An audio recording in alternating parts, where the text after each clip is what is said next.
What's up, everybody, and welcome back to the A Show with the Kings of Pro Wrestling Podcasts. I am Justin, here with Meelz. What's up, Meelz? Hey, December, we're here. 11 Yes. months of the year cleared. The final month of the year, and I'll say this: December is I obviously had a spiel going on. Um, December is my one of the more busy months for me, especially for the show and then doing the other show because we're doing all the best stuff. Um, and creating a lot of graphics for a lot of things. But we're gonna have some fun social stuff. So make sure you guys stay tuned to the social, follow the social. Um, Day Show RNC on everything. Uh, Stay tuned to the social. We'll have videos also on YouTube. Make sure you subscribe to the YouTube if you haven't already. You kind of have an idea of when it's going to come out, probably in a couple weeks. Um, and just have fun. Justin will be hitting you up for social stuff, not like actual like stuff that will consume your time, I but mean, you will have to use brain power for sure. Yeah. shit. Yeah. You'll have to use that. So we'll definitely be hitting you up soon for various different things. Um, but I'm having fun, and uh, I would like to know, since we're at the end of the year, Okay. it's big. Black Friday was last Friday. Cyber Monday is on Monday. Giving Tuesday. Have you heard this? I ain't giving a shit. Giving with I saw it in my email. I was like, Giving Tuesday. And I note these things in case I ever get back into the branded content world and we need tent poles for various different shits. Um, Even though like at this point it's extending like a 1 day sale to like now like 7. Yeah. Um, I would like to know, we should get into some of like the favorite things that you've had this year. I Okay. want to know Yeah, we did that last what year. would I don't know. I We think we could do did this this every year. week. Well, I wanted to know your favorite sneaker release this year. Undefeated 4. Mm, why?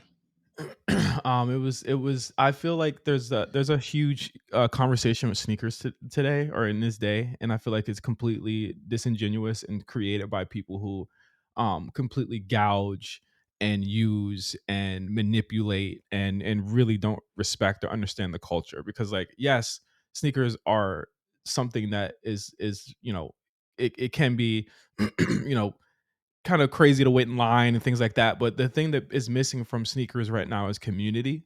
And I think that Mm, just be the community shouldn't just be people that want to make money off of this shit all the time. Like yeah. I remember waiting outside Military Circle Mall with one of my best friends, Rodney, and getting the white cement fours. And we used to switch. I would go wait in the car in the heat, and then he would, wait in the front. And then, we would do shit like that was those are moments, Meals, that like I always remember. You know what I mean? Yeah. And when you look at shoes like like the undefeated fours, it's like that's a shoe you always saw on sneaker websites or like, oh my god, it's 10K. It's like the most expensive sneaker ever. And I think one of the themes of this year, I think for every company that's creates shoes has been accessibility and creating that experience through accessibility. And I think that I love the idea that these sneakers were, if you wanted to get them, if you still want to get them today, they're not 10K. You know what I mean? Like you can go get them because it's a grail for so many people.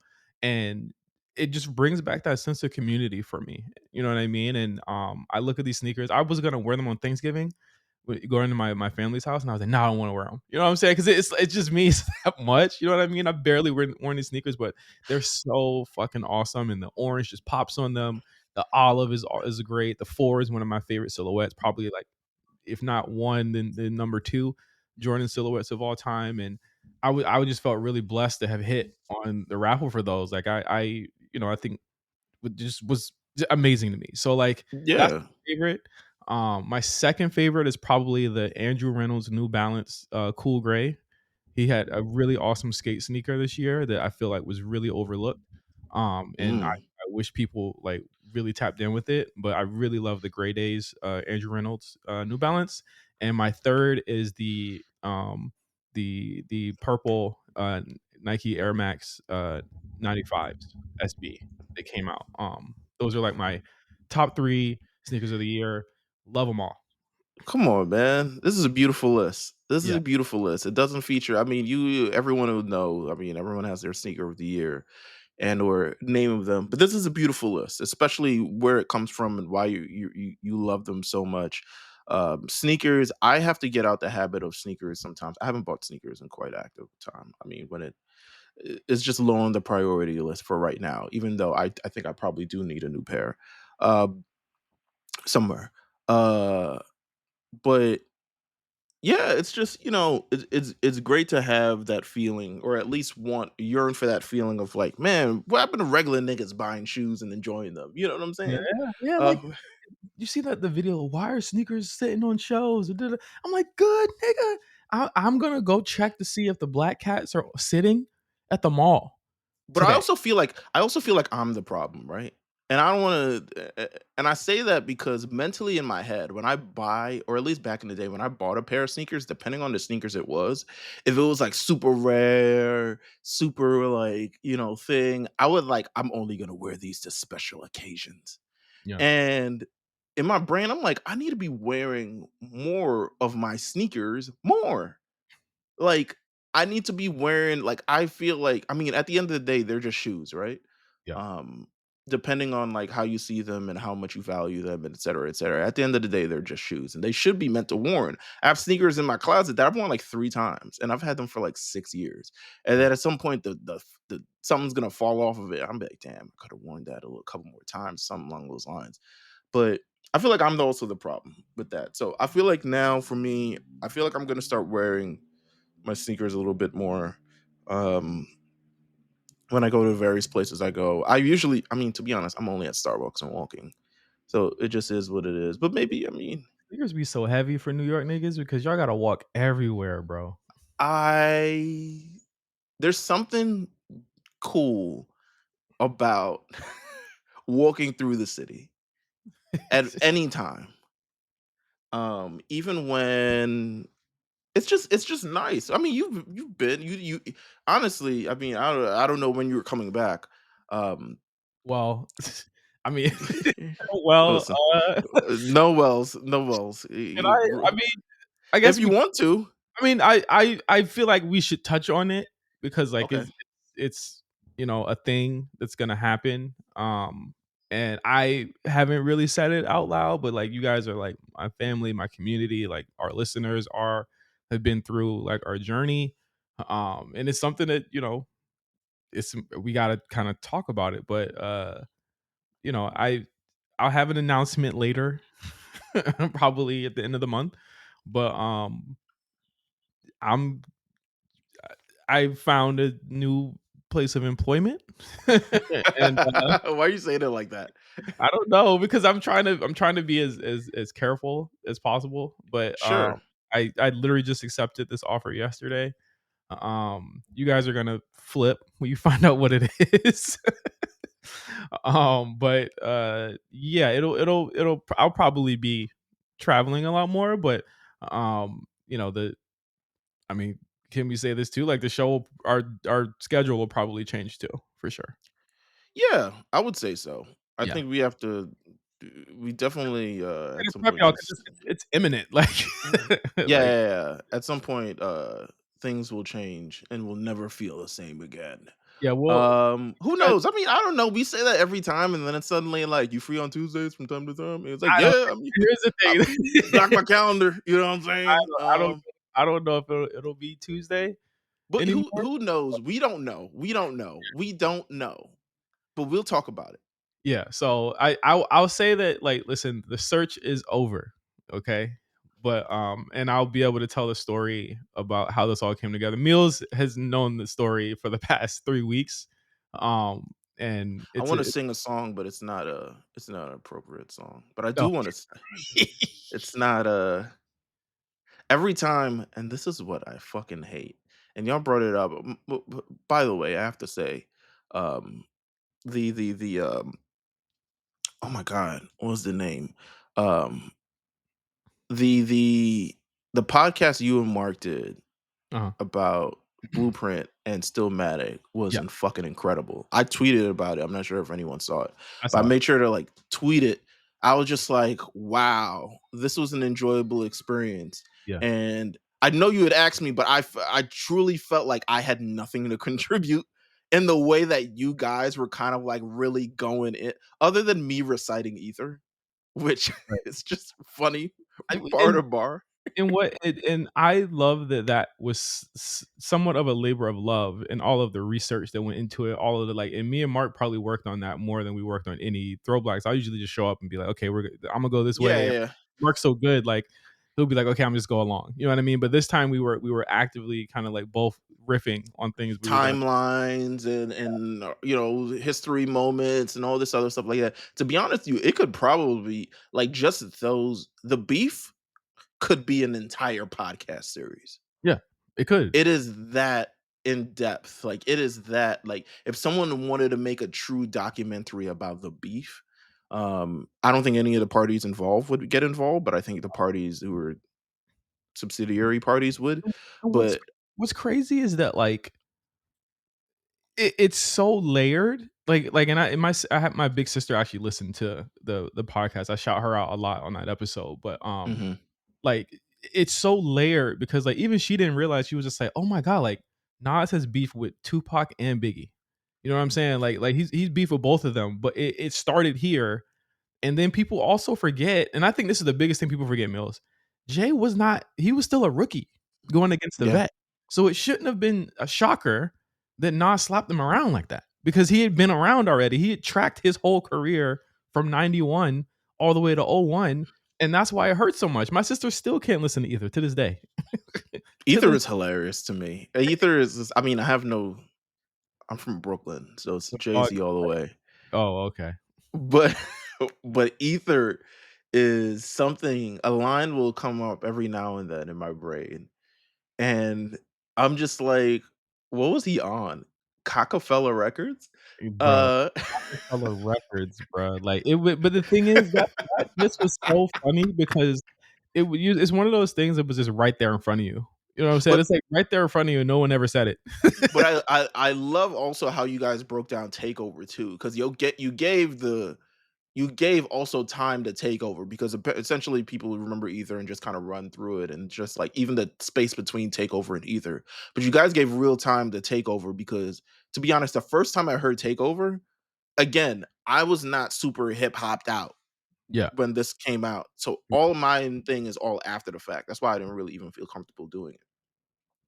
I feel But like just being from Brooklyn, I wanted that perspective. I think that's why I was just like, we got to get meals for I that I perspective. had I'll be honest, I had no other than the perspective of like I'm from Brooklyn, whole from Brooklyn, like be Brooklyn. Yeah. Um But the first time I heard it was MTV Unplugged, and that was actually the first version of it I heard before I actually heard I heard MTV Unplugged before I heard the Blueprint, Oh, obviously because MTV Unplugged was on MTV. yeah. Um, so I heard that. I remember I bought the He had already, album. mind you, he had already lost by then. Yeah, Like this was post. He had already lost. yeah. So I had bought the album, and you remember back in the day, you could buy. They would send you these like little things and like pay 1 cent and get like 10 albums or some bullshit like that. Yeah. Like they would send you in so we used to do that. I mean, it would be like $20 for a couple albums. We used to do that because we were poor and I love music. Um, so I would buy those. So I bought MTV Unplugged, that album, because his MTV Unplugged is fantastic. Um, and Remember that's the first. remember people tried to say that Questlove was involved in the beef because he played at the unplugged when Damn.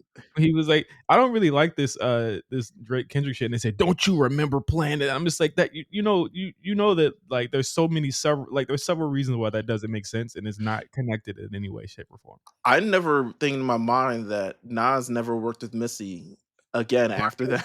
Yeah, he never worked with her ever again, and it's like it's certain things that's just like I want people to realize, and you can check it out right now. The episode is Yeah, out. please do because it's a great episode. That's why It, I bring it up for that reason for it's sure. that like Jay was really ready to nuke all these relationships to continue to poke at him. Even Greener was dissing Pac after he died. Like Listen, just man. he was being really like out of control, but, before the beef started. Absolutely. Well, go listen to the episode. I mean, at the end of the day, we swerved off into a major tangent, but you are back working again at some point in the near future.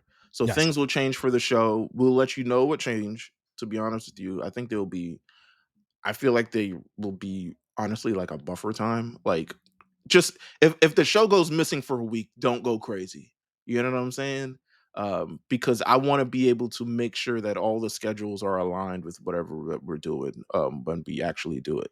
But changes are coming soon. But be happy for J5. Give him congrats. Not like publicly or anything. Don't go on LinkedIn and start doing shit because you know when I haven't really said not like like me and my wife went out last night and she was like, "I'm good. gonna post about it," and I'm like, "I don't I Don't. I want to do it my way." Like, it's really close people to me have known or found out yesterday. I made a lot of calls.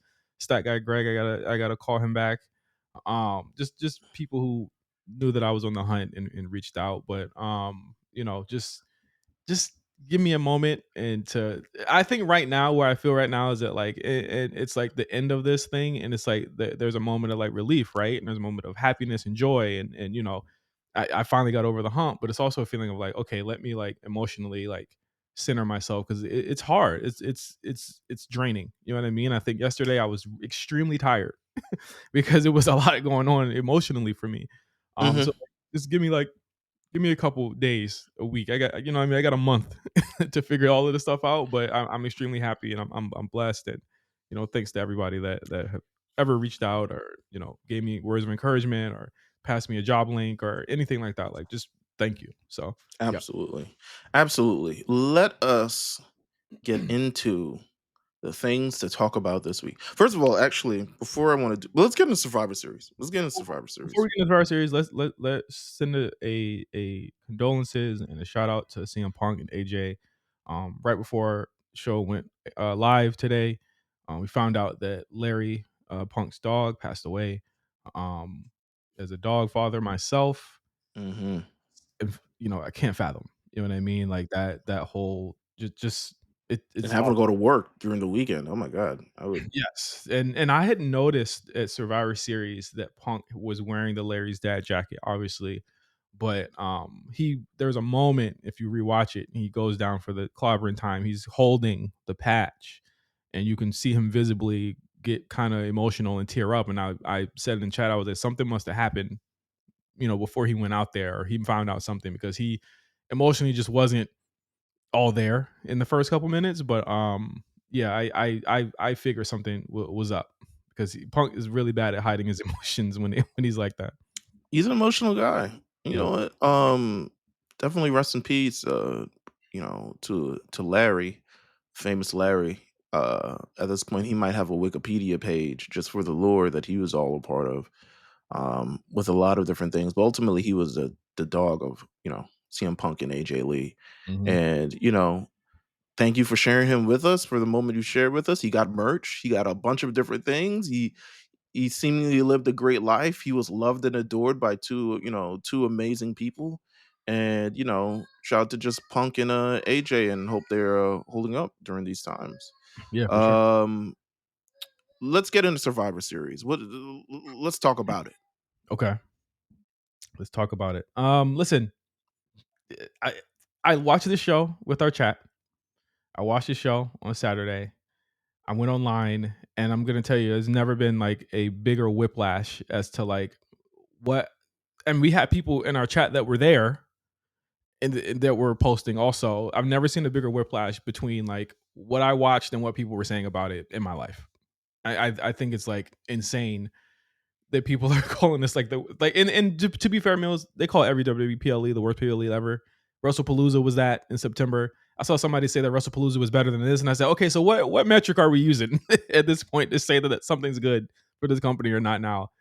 I thought it was better than WrestlePalooza. I thought it was solid. It was inoffensive 7.5 to me. I thought it was completely inoffensive as a show. I think that the issue that I'm having with this Survivor Series shows is that like the fans are conditioned to not care about anything in War Games matches until the final 10 minutes, and then all these matches they run the same way. Mm, Um, and then that final 15 minutes, final 10 minutes, it's a sprint to get to the end because obviously they don't want to go over time and there's other stuff happening, and then it's just over. Where it's like a lot of the first 25 just didn't matter before that. You know what I mean? Like I think that as a whether they do this or not next year, I know a lot of people are saying that they need to calm it down, and I know we'll get into kind of the specifics of each match, or Mhm. people are saying they need to take a break or whatever. It's clear that a new creative person needs to, or a new creative force needs to start planning these matches out differently. And I think that was the main problem I saw with both of them, and I felt like, and again, the huge whiplash. I felt like the men's one was better than the women's one, and people were like, it was awful. And I'm just like, what? Like, I just didn't understand what the anger and hatred was about of everything that happened. I guess in the final 5 minutes of the match, it was just odd to me. Absolutely. First things first, I do wanna give a shout out to Kenny and Jay. Yeah, Um, and and then Novak. also and Novak as well.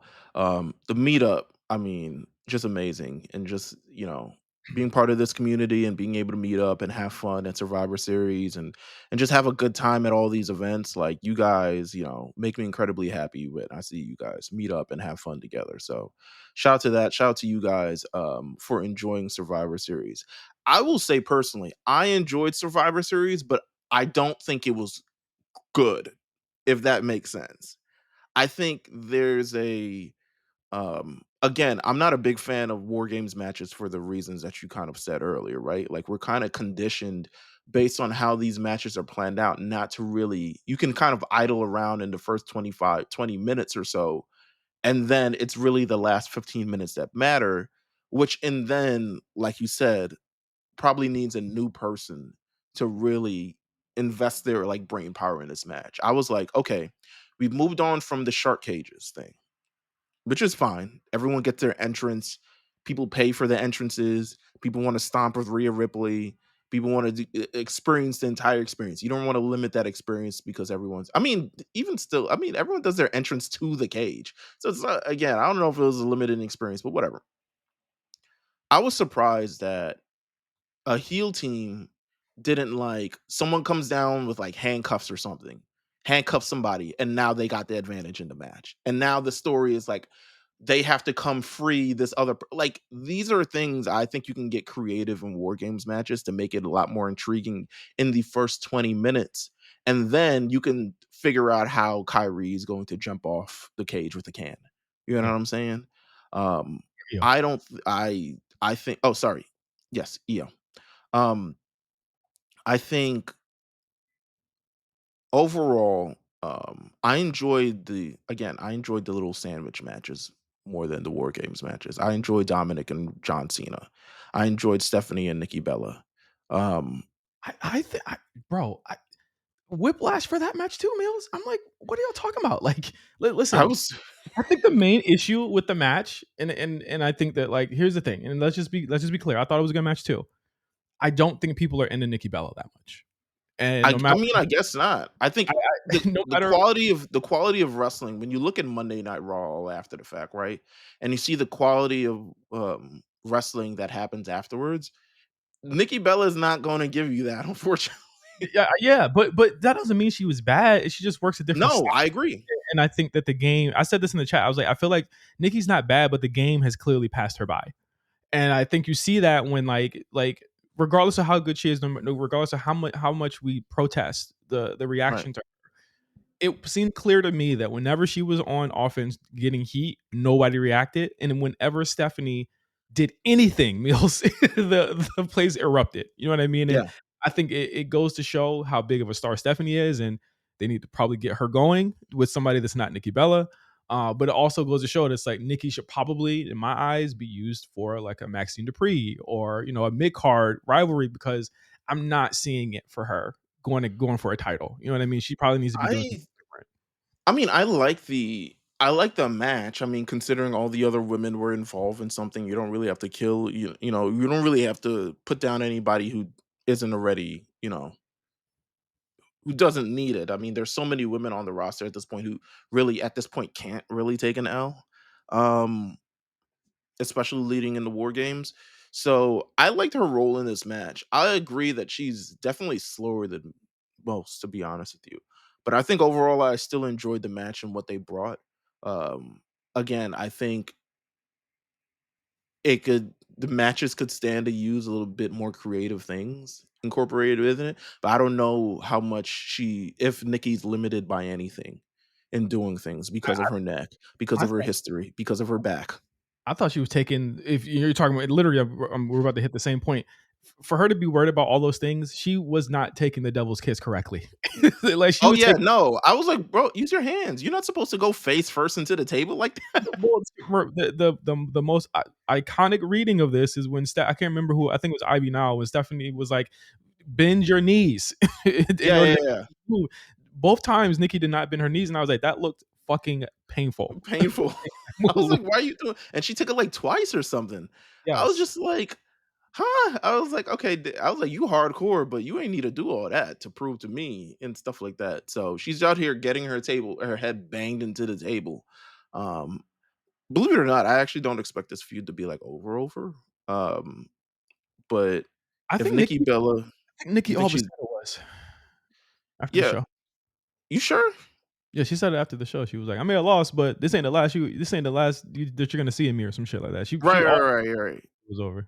So, I think I wouldn't mind her continuing this run through the Rumble and stuff like that.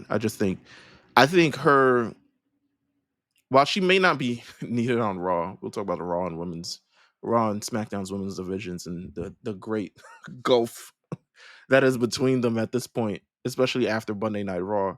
Um, I think she does have a star quality that's necessary somewhere, and I think it helps Stephanie Vicaire to be in Yeah, the ring with someone she who's a star like she she is. she beat a Hall of Famer. I mean, Yeah, period. That's what and it was for, and that's what it was and needed for. people know Nikki Bella.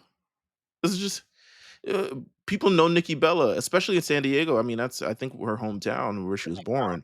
That's her hometown. But I think that, Yeah, like, Nikki Bella is probably more popular to people outside of the community than she is to people inside of it at this point. I think absolutely.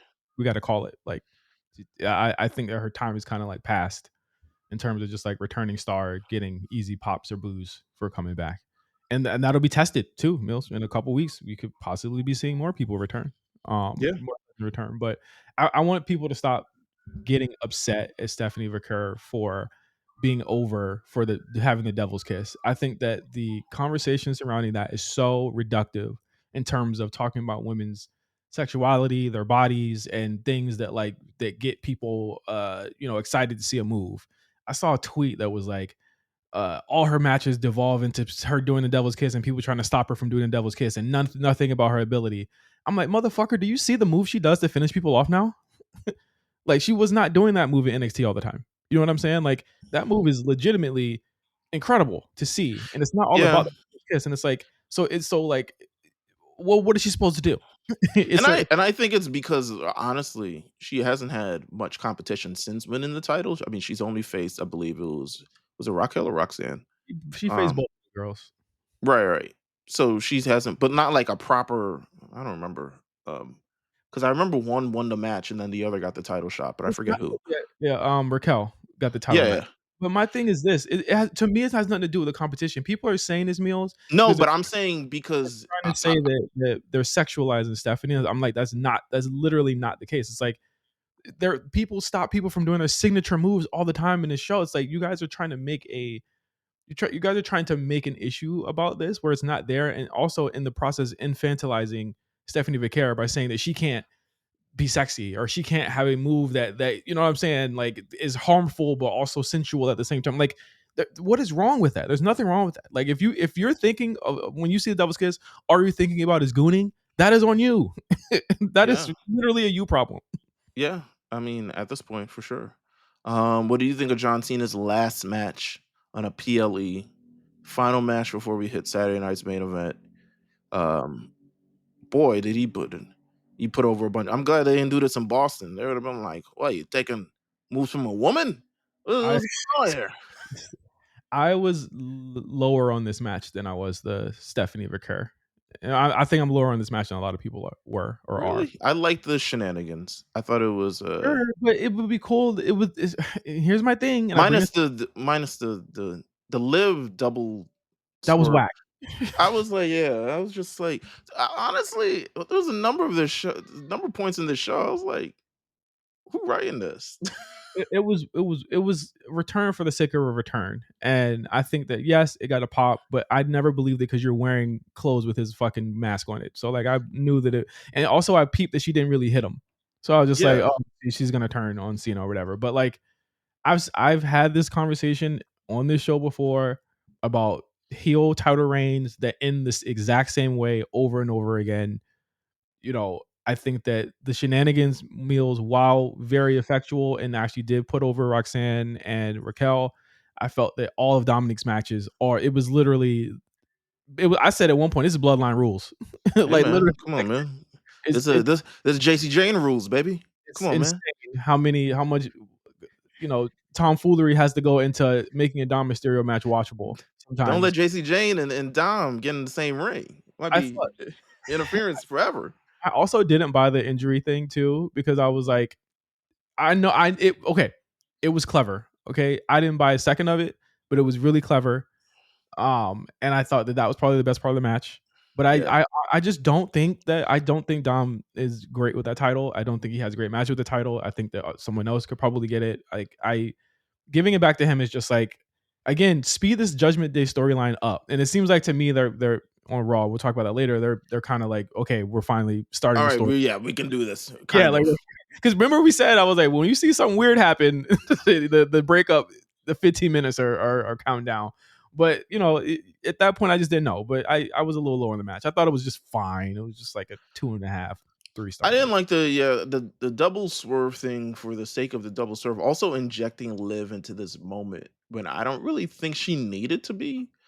Well, Um, if you look at on Raw, like she's the fucking star of Raw, right? yeah, but I think there could have been a much more creative way to integrate her either into the show or just into something that matters. I don't know if it was just like she needs to interfere, I guess, on behalf of Dom, but like turn on Dom. It just felt very like doing a lot.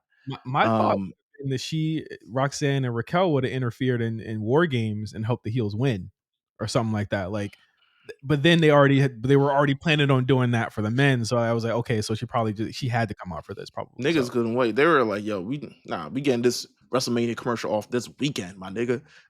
It was like, "Nah, fuck that." But no, I thought it was an interesting way, like an interesting and like not in a good way to integrate Live into this thing, but I don't think it was wholly necessary.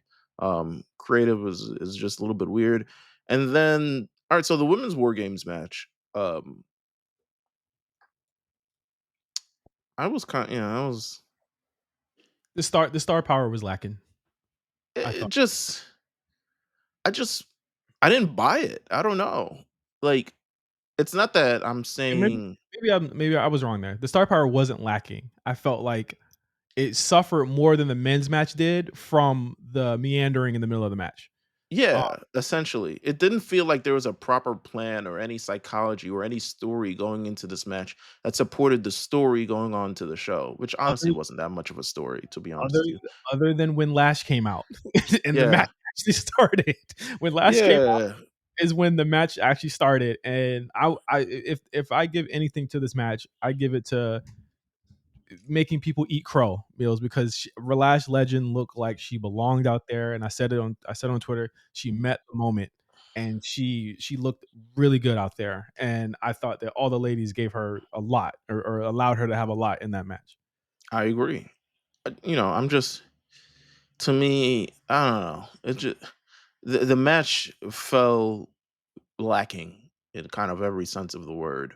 Um, in terms of like moments, in terms of appeal, in terms of just the match quality itself. Again, it didn't really seem like a lot was planned for the match in terms of story. I know the story was just like bad bitches link up, but like, Which is funny because we got the story after the match. So I think that like, and I'll say this too about Survivor Series in general. This is not the show where things blow off anymore. I think Triple H books SummerSlam to SummerSlam, not Mania to Mania. You know what I mean? Like SummerSlam is usually his big reset period. And Mania be starting the stories and SummerSlam ends them. So like Survivor Series being like that in between makes a lot more sense to me when you think of it like that. So when we get to the men's War Games match, I'm not in terms of the ending, I get why the crowd was upset with the ending, right? You pay all this for this fucking ticket. Were people that mad about, the Stone Cold, the briefcase rising up?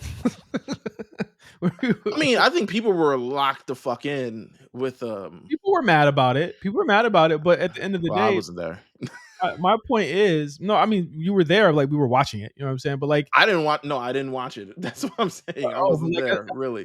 my point is that, like, it's not you're not always, and we've seen this several times, you're not always supposed to go home happy. Like, it's not supposed Yeah, you're not supposed to always get the resolution that you want. I get the sense that people wanted the masked man to do what he did, unmask, and then on Monday we would be at square one again, not having a reason to tune in because we've already seen the prestige, so to speak, of it. Like, the I goes without saying that, like, people had an idea in their head of how this match should end. That did not happen, and they are upset about it. I think I was just expecting, like, I guess war? It really did feel like war in a sense because, to be honest with you, this is the more star-studded, It and I felt think it felt more like war than hone the women's one did. I mean, yeah, to be honest with you. Um, but I think this is the most star-studded, this is the most, like, lines are drawn in WWE type War Games match. I thought, "Oh, holy," I mean, the face team kind of made sense even though Roman is there. We'll talk about Roman. But but it's, and then the heel team is there, and I expected to kinda, like I don't know, maybe I enjoyed last year's what they did, right? Um, in terms of Punk helping Roman, there's this favor that's looming. There's, the bloodline versus new bloodline versus, a lot. And it Blah, and it integrated into WrestleMania. of course. Um, this one, I knew the heels were winning. I think we called this for Yeah. sure. It was Uh, just it was to win this match. yeah, yeah, yeah, but it never feel my problem was I never felt like anything really spectacular happened on this show.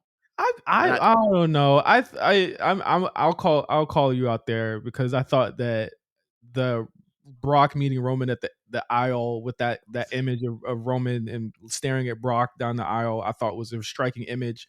The Superman punches into the F5, I thought was really good. we've Um, seen that before. I've seen that before, so I'm speaking from my we've seen experience. all of this before, so I don't. That to me that's null and void. We've seen all this before. I'm talking about within the framework of Yeah, but is that's the that point. you haven't seen the. All right, well, fuck me then. Go ahead. No, I mean, why is it fuck you? It's the point. It's that, like, nothing was spectacular, that anything that really just drew anything. Like, nothing spectacular really happened on the show. This was a show for the show, and I think that's kind of the problem now with more of the PLEs now. I mean, every couple things you get something like wow. But like this show is so between the matches, these matches are happening to serve kind of like this. These people need to be on the show to be this. It's kind of like ultimately serving a lot of different, gods for the show. But also I I just didn't feel like between all 4 matches, I thought a number of these matches are good, but I never thought anything that will like, "Yo, Imma remember that part of the show forever." Like, this was Survivor Series, I guess. It was just the lame duck of the big 4.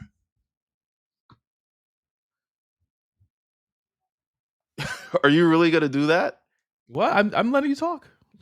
I'm done talking, bro. I said what I said. I well, I mean, whatever I say, it already happened. So I mean, there's no reason for me to say what I liked about it. So it's already happened. Yeah.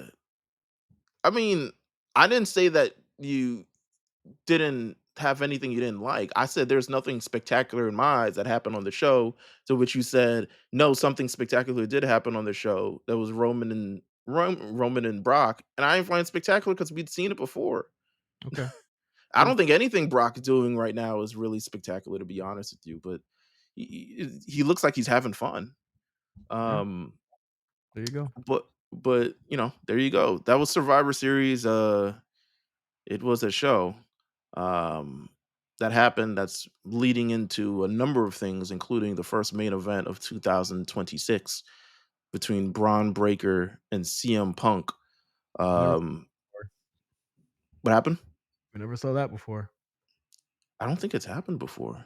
Nope. Um, I'm not sure if it did. Maybe it happened in a. It might have happened in a gauntlet or something along those lines. Yeah. So that's happening. Um, we built up. I mean, Liv is back, so we have that kind of like happened during the show. Um, so we'll see. I mean, I don't know. Survivor Series.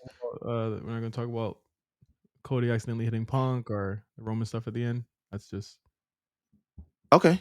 Um, I mean, we can talk about it. I mean, you didn't seem like you wanted to talk about it. it's fine. We can keep going. So Cody accidentally hits Punk in the beginning of this match, and then there is an interesting exchange at the end of the match between Cody, Roman, and CM Punk, where they're all kind of like standing in the middle of the ring. And well, first of all, Roman is kind of like sitting. There's a moment where Roman's sitting in the middle of the ring, and he looks to one side and he sees Cody and Punk, and then he looks to the other side and see his family. And it was a great image. But ultimately, the end of the match, the post of the match, after it kind of ends, where Roman has assured, I mean, before going in this match, he kind of assured, he was like, "Yo, as long as everyone listens to me, we gonna win this match." And clearly, something went awry, and Braun Breaker ends up spearing CM Punk for it to end the match. We get the moment at the end of the match where the stare down between the three. CM Punk and Roman Reigns fist bump, which I was like, all right, well, interesting. And then he looks at Cody and he's like, "We'll never be doing this again." And Cody just kind of has to look kind of like disappointed. What was your read from this entire thing? I think Roman's roping Punk. How so? I think because it's clear that like their issues are not resolved, but I think that they're trying to throw like misdirects. I know Mm, that there's a report coming out that like Cody and Roman are going at it again. Like at I don't think that WrestleMania. yeah, I don't think that benefits either guy. But I mean, I'll wait to see how they rope this around because again, I think that and I'll say this several times going into the show that this is a really important mania for Triple H and the Hmm. creator. It's in general. I think last year or this year is did not infuse any type of excitement or faith in him. Hmm. I think that a lot of the honeymoon period is over. I Like think it's the post bloodline stuff hasn't been to the level of what people but are we hoping but we for. knew that. Is We knew right. that. Like, it's hard to keep that to do that again, and I think Sure. it's fair for anybody to think that they can. I think that any company can do something like that. That's a once in a lifetime storyline. It's like it's Austin McMahon again. You know what I mean? Hmm. We get one of those every 20 years. But Yeah. I think that what's bad about it is like the consistency of that storyline, and it wasn't even always consistent with the bloodline. Roman would be gone for months on end at any given point, but like I think the consistency generally of the stories have not been there. And I think that when you look at what's going on with Mania, they need to knock it out of the park. And in my eyes, I think a knock it out of a park match is Roman and Punk. I think a knock it out of the park match is putting Cody with up and comer or putting Cody with I mean, I wouldn't even mind the Orton match to happen. You know what I'm saying? Like putting him with somebody that he has actual storyline implications with makes a lot of sense. But I think that the reason I say I feel like he's roping him is that like I think that these issues aren't resolved, and I think that Roman is basically playing off of the fact that he said he wants one of their titles, and he's trying to make Punk feel like he's safe, and Yeah. he don't want his title. That's why I say I feel like he's roping him because I feel like at any given time he could just turn around and spear him and say I want that title. I never had it before. I think I don't really know if it does well to do Cody versus Roman again at this point in their career. I think we've moved past that rivalry and we haven't found enough space for it to circle back around where it's kind of like clear the path is really right. It doesn't really feel right yet to go back to it, especially if one of them wins the Royal Rumble and chooses the other. I'm like, okay, I don't know if especially if Roman wins the Royal Rumble. I think Roman winning the Royal Rumble would be wholly undeserved. Now I know what deserved doesn't matter because at the end of the day they try and put butts in seats and sell out Vegas again. So what we give a fuck about may not actually matter in this instance. But you can't. But But my thing is like Brock and Roman, you can't spam Cody Roman because like there's nothing that's gonna out epic what we saw in yeah, 2013. that's what I'm saying. Yeah, I agree. I don't think anything was going to, and I think both of theirs. I can't do it with another Roman's on a part-time schedule and Cody's carrying this feud for week in the promos in the ring. Because we just, to be honest, we just had that this year. Cena showed up the first 3 weeks and didn't show up until WrestleMania. Yeah. Like I can't. We can't continue to um, do this part time with one of the major titles. And granted, WrestleMania has a lot of attractions on the show, but it does such a disservice to Cody's reign and the WWE Championship itself if we continue having these feuds where one person doesn't show up because they're doing this or they're for certain dates and this person does. I need it fully integrated, fully we're having matches on the shows, we're doing this. I need that. I need that type of energy going into WrestleMania because promos ain't gonna cut it for like 8 weeks. It just is what it is. Um, but I mean, we'll see. It was also reported at least by the time it was Friday, and then by the time it was Monday, shit changed. They were like, "Oh, Punk and Braun is the direction for WrestleMania," and then it's announced. Yeah, Never, like it's happening on the first of Raw. I'm like, It's like I guess. who's Go getting ahead. this information? Like, who is giving these people this information? Like, Meltzer reported it, and then on Monday, it's just so matter of fact. He was like, "Yeah," or it's actually Tuesday because I saw it this morning. He's like, "Yeah, I guess they're doing it on the first show. They really want this to be a big show." And I was like, "Yeah." nothing Um, nothing in my eyes, and I guess we'll talk more about this on Raw, but like nothing in my eyes has made it seem as though Braun was leapfrogging anyone. It seems to me that he's just getting the match that he should probably have gotten. Remember a month ago that he was demanding, he and he just stole the earned. belt from Seth, and then Yeah, he didn't get into the match to get the belt. He's always wanted the belt. He's been in the orbit of that belt for quite some time. yes, So and then you get in my eyes get him to the back of the line, and then after Mania we can have that conversation. absolutely. So um we have that. Well, so I mean, Survivor Series was an event this weekend. A lot of things is again swirling out. We're in the last month of the year, so there are gonna be things. I mean, they're not taking any weeks off this year. There will be no best of show for Netflix. Netflix says, "Nah, I mean, I do that shit." But we have so many shows building up. I like the idea, and I know this bleeds into a little bit of Monday night that they're like Punk is injured so he will not be able to compete. I like that little aspect of like he's hurt from the thing. He's not going to be readily ready, but we have his next title match ready for him. Mhm. Mhm. That's a great to me a great wrinkle into things. Um we have well you I know you wanted to also talk about now that we're here with the Braun Breaker conversation. You want to have this conversation about the youth movement Yeah. discussion that's been going on online. Yeah, it's I think one thing that we didn't bring up about Survivor Series, is that there is a heavy conversation happening right now, about the youth movement in both companies. Samoa Joe is the champion of AEW right now, Mhm. which completely shattered that argument with a lot of the people who were making it, who were on, I guess, that side. But Mhm. the conversation about the youth movement is crazy because we've seen Mark Henry talk about it, we've seen Bully Ray talk about it, we've seen a lot of people talk about when is the right time. When do you know that the right time is the right time for a young act to move up? And this is Sure. particularly centered around Javon Evans, who I think we both can say. I think I can speak for you as well. We think he's fine. He's gonna be fine. You know what I mean? Like I think he he's talented. I don't know if I want him world champion or anything.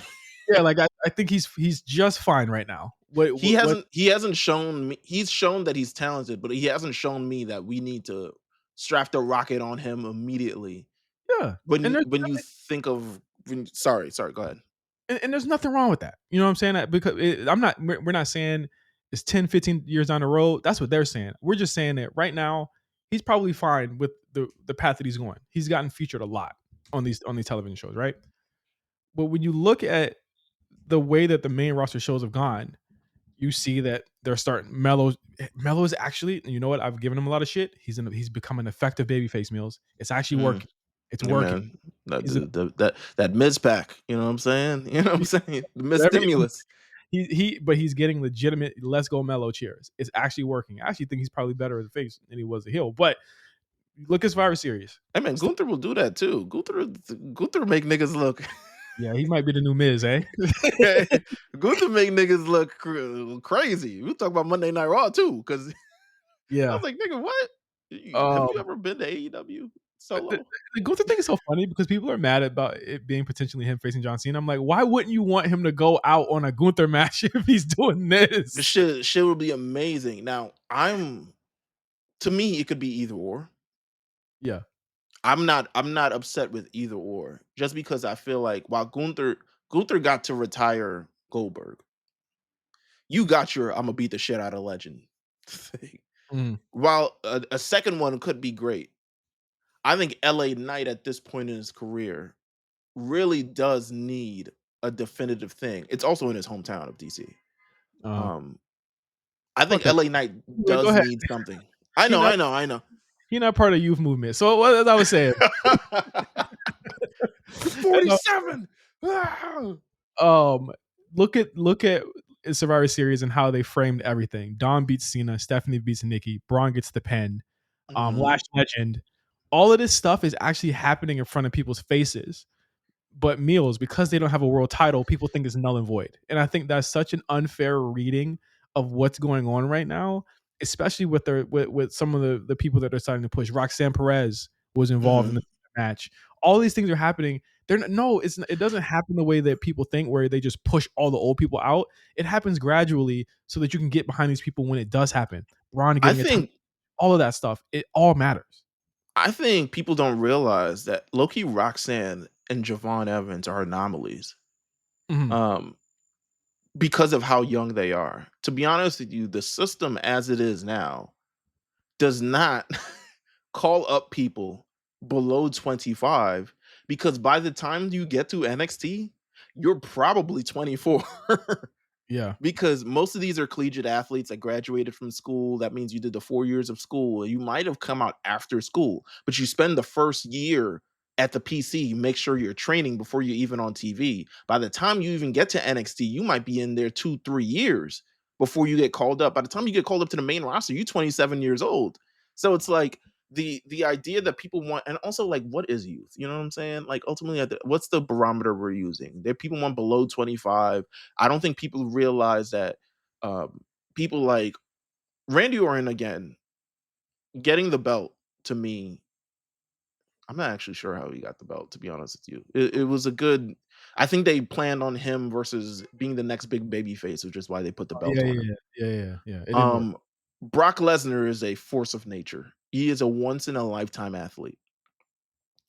I think Paul White, who also got incredibly young, the WCW title, was also like this for he was Andre's son, right? Mhm. This force of nature who no one could stop. Hogan was fucking getting head butted and bleeding and all over the fucking ring and all types of ridiculous shit. It's not it's incredibly rare someone young is elevated to that height, but it's okay. But also, again, I think you can have a youth movement without putting the belt on someone below 25, which is what WWE is having now. The stars of yesterday are getting beaten by the stars of today quite frequently, to be honest with you. I can't say the same for the no offense, the other company. Um, because they will feign that there is a youth movement. They will show you all these cool you never seen this guy before. This Kevin Knight guy, he the guy. He's one of the ones. And then 5 years later, and he still is like, well, someone's got to lose to the Pool Combat Club. Mhm. Someone. So it's like, again, we looked at it. You look at AEW, even Danny Garcia, right? Daniel Garcia, his trajectory has not. He signed. He could have went to NXT. His trajectory has not changed ever. He's in. He's been in He's in. stable Oh yeah, he is in another staple. after stable after stable after stable, and he's not even like the second guy. He's like the fourth guy from the top. He below Cesaro. which I don't know how that happened, but he just fucking is. Um, WWE has pushed this youth movement, at least with newer talent. You see Maxine Dupree defeating Becky Lynch. You actually look at the bunch of their, people who are featured on the roster. They're fresh, they're new, they come from NXT. Could there be more that come from NXT? Absolutely. Please. Yeah, there's SmackDown, please. Um, but I think we're in the middle of a youth movement right now. It's just not like they're not holding the top title, but Dom is a double champion, AAA mega champion. Braun Breaker is he's in contention for the world title. You know what I'm saying? Um, just so many new people within the mix. We're shifting it out.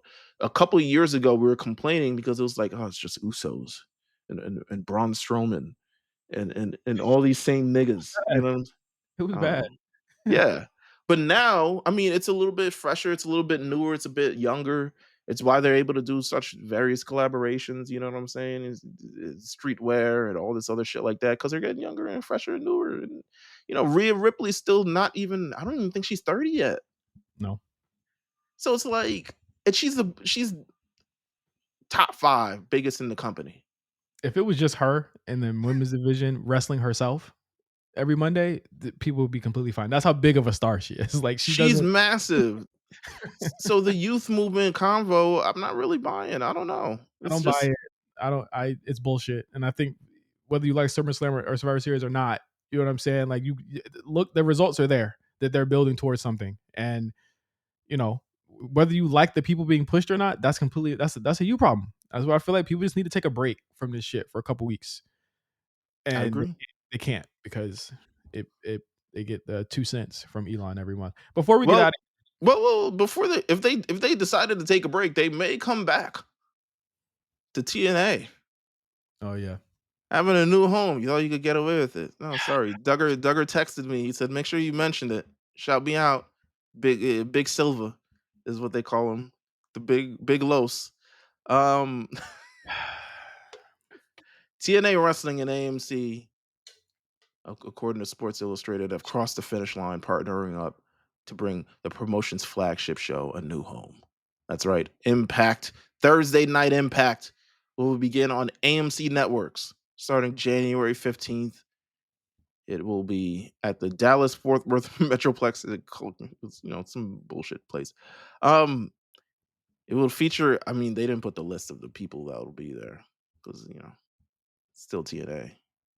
well Niggas ain't. they did a talent list on a Variety article. You want to hear who's on the roster? Oh, look, please, please. Jeff and Matt Hardy, Nick and Ryan Nemeth, Oh, TNA World Champion Frankie Kazarian, Mike Santana, Steve Macklin, Eddie Edwards, Brian Myers, Santino Marella, Mustafa Ali, Moose, Elijah, Eric Young, Tessa Blanchard, Ash by Elegance, and oh, others. Tessa. Yeah, I said, oof. So when I saw it, it was Ooh.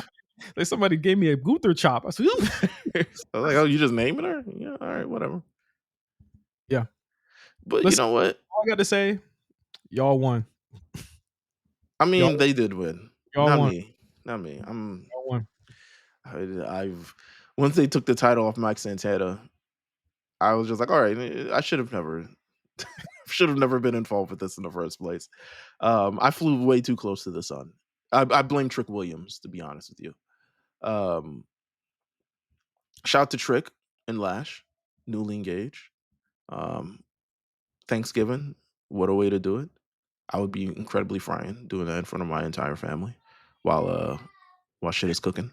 I feel like those type of engagements is kind of like, come on, man, just pick a random day, nigga. Like, Don't do that.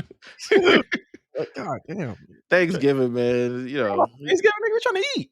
Yeah. Everyone's in prayer. Like, wait a minute, hold up, gotta do it to him. But so shout out to Trick and Lash. Um, what else? Was there anything else that happened during the week? If not, I don't know. Probably not. Um, AEW having a show at some place with some person doing some things. I'll Oh, tell you this right now. I haven't watched no AEW. I just look at what y'all say. I haven't watched I no. just, I watched Blood and Guts. I watched them the week after that. But the challenge is on the finals of it, even though I know who wins. Um, so I'm still tuning into that, but it'll be over this week. Actually, no, reunion will be in 2 weeks. All right, whatever, you know. Samoa Joe will face Eddie Kingston at Winter is Coming. True bum fight right there. You wanna Get talk your about tickets. youth movement? You wanna talk about youth movement? Get your tickets. Bum fight on the on the 14th. You niggas is crazy, man. Oh my god. So, you know, that's we have that there. Over on Patreon, we're gonna talk about Monday Night Raw, but we're also gonna there is an NXT PLE Mhm. coming down the pipeline, and it's called Deadline. You know what I'm saying? So we're gonna talk about that because it's coming this week. Um, keep your peacocks. Peacock. If you try to cancel Peacock, Peacock says, "Hey man, hey nigga, $2.99." You sure? Housewives, Vacation is coming on. Traders is coming back next month. You sure Oh, you shit, don't want to be around for on that? the 2nd? Isn't it coming on the 2nd or something like that? Yeah, it's early. We are We back, back. We back. So Traders is back. That's the only reason why I haven't canceled it, to be honest with you. I don't fucking need this shit. I don't need Peacock. But Traders is I'll be there front row for Traders every time. So yeah, Deadline Monday Night Raw over on patreon.com/EHORNC. Next week we also be doing a show dedicated to the man, the myth, Mhm. the legend. John Cena. When you Hey, say that, I get really sad. I get really sad thinking about the final match of John Cena. Jeez, he's listen, man. I what do you want to talk about? What do we do? We just gonna talk about let's talk about I mean the eras, the moments, yeah. how this man has never we got stories with Austin of him never like really wanting the job. I don't really have that same story for Cena. They just never jobbed him. Well, if you ask David Otunga, he'll tell you all about it. Fucking He killed idiot. the Nexus in one night. He hurt someone's elbow. He gave him a receipt and hit him with a chair hard. I was just Hey like, man, he beat "Ah, the shit out of Michael Tarver. I well, don't think Cena's racist, but that was well, pretty. listen, hey, listen, whatever." You know what I'm saying? You know what I'm saying? You know what I'm saying? Oh my god. All right, so let's head over to Patreon right now. All right, see you guys next week on the A Show. Peace.